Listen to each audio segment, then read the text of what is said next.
కర్ణాటకలో దారుణ ఘటన చోటు చేసుకుంది.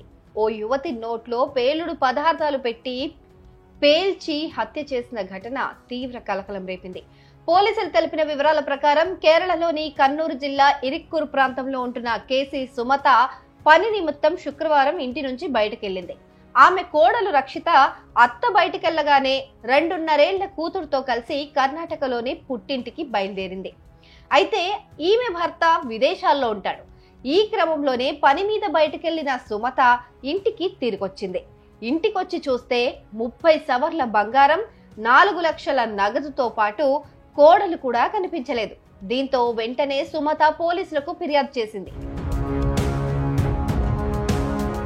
దర్యాప్తులో భాగంగా మిమ్మల్ని ప్రశ్నించాలని పోలీసులు రక్షితకు సమాచారం ఇచ్చారు. అయితే రక్షిత త్వరలోనే తాను కేరళకి తిరిగి వచ్చేస్తానని పోలీసులకు చెప్పింది. ఏం జరిగిందో ఏమో. ఉడిపి సమీప సాలిగ్రామంలో ఉన్న లాడ్జిలో రక్షిత శనివారం హత్యకు గురైంది. ఆమె నోట్లో పేలుడు పదార్థాలు ఉంచి పేల్చడంతో చనిపోయినట్లు పోలీసులు తేల్చారు. అయితే ఈ కేసులో రక్షిత స్నేహితుడు సిద్ధరాజు పాత్రపైన పోలీసులు అనుమానం వ్యక్తం చేస్తున్నారు. ఎందుకంటే ఆ లాడ్జికి సిద్ధరాజుతో కలిసి రక్షిత వచ్చినట్లు పోలీసులు గుర్తించారు. కేరళకు చెందిన రోజువారీ కూలీతో ఈమెకు వివాహం జరిగిన రక్షిత తన బంధువైన సిద్ధరాజుతో అక్రమ సంబంధం కొనసాగిస్తోంది. అయితే అత్తగారి ఇంటి నుంచి వచ్చిన రక్షిత సిద్ధరాజుతో కలిసి లాడ్జికి వెళ్లినట్లు లాడ్జ్ నిర్వాహకులు చెప్తున్నారు. అక్కడే వీరిద్దరి మధ్య గొడవ జరిగినట్లు కూడా తెలుస్తోంది. సిద్ధరాజు వద్ద ఉన్న పేలుడు పదార్థాలను అంటే జిలెటిన్ స్టిక్స్ ను ఆమె నోట్లో కుక్కి పేల్చాడు.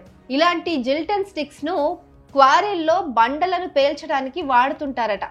కానీ సిద్ధరాజు మాత్రం సెల్ ఫోన్ పేలడంతోనే ఆమె చనిపోయిందంటూ అక్కడికి వచ్చిన వారితో కట్టుకథ చెప్పాడు. పైగా పారిపోయేందుకు ప్రయత్నించగా స్థానికులు పట్టుకొని పోలీసులకు అప్పగించారు. సాలిగ్రామ పోలీసులు కేసు నమోదు చేసుకుని దర్యాప్తు చేపట్టారు. కేరళలోని ఇంట్లో దొంగతనానికి కర్ణాటకలో జరిగిన ఈ హత్యకు సంబంధం ఉందనే కోణంలో కూడా విచారణ జరుపుతున్నామని పోలీసులు వెల్లడించారు. ఈ కేసులో సిద్ధరాజును కర్ణాటకలోని సాలిగ్రామం పోలీసులు అదుపులోకి తీసుకొని విచారిస్తున్నారు.